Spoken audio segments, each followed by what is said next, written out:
কক্সবাজার টেকনাফে গহীন পাহাড় থেকে রক্তাক্ত অবস্থায় তিনজনের মরদেহ উদ্ধার করেছে পুলিশ। তিনজনের শরীরেই মিলেছে আঘাতের চিহ্ন।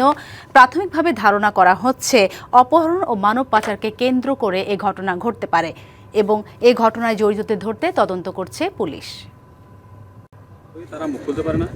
মঙ্গলবার সকালে বাহারছড়া ইউনিয়নের গহীন পাহাড়ে কাজ করার সময় একজনের মরদেহ দেখতে পান স্থানীয়রা। পরে সেখানে আরও দুইজনকে গুরুতর আহত অবস্থায় পাওয়া যায়। পরিবারের সদস্যরা গুরুতর আহত দুইজনকে কক্সবাজার সদর হাসপাতালে নেয়ার পথে তারা মারা যান।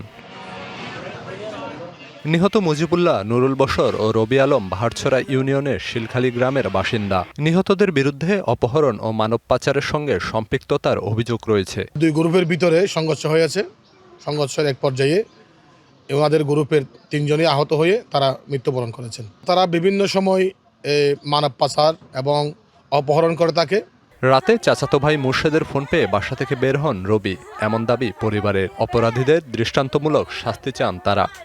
রবি হন ডাকাত মানুষ আর এলাকার আয়ের হদ্দা আরে বোতল পানি দিয়ে রে তারা হদ্দা আইও আমারে হদ্দা আইও হয় না আইও হেরার আর হদ্দা জামায় তো এলা এক কোয়ার মেডে হাড়া যাইম বই মোবাইল গাও তারা সাঁসত দি আইতো সেগনো বড় লসন নাই মরা অবস্থা না বাসিবে নি মা অবস্থা হই খবর হই ও বাজি আর ফুয়া যদি ডাহাতি জই নইতো মুই মনৰ বুঝাই খেতেন ও আল্লাহ হনুগা মানুষত তো ফিয়ারাত তো ফুসার করিছন ও বাজি আর ফুয়া জীবনত মন বরফান খতন হনি কি খারাপ বলি যদি উগ্গ ফিয়ারাইও হই ফারা আর ফুয়ারে।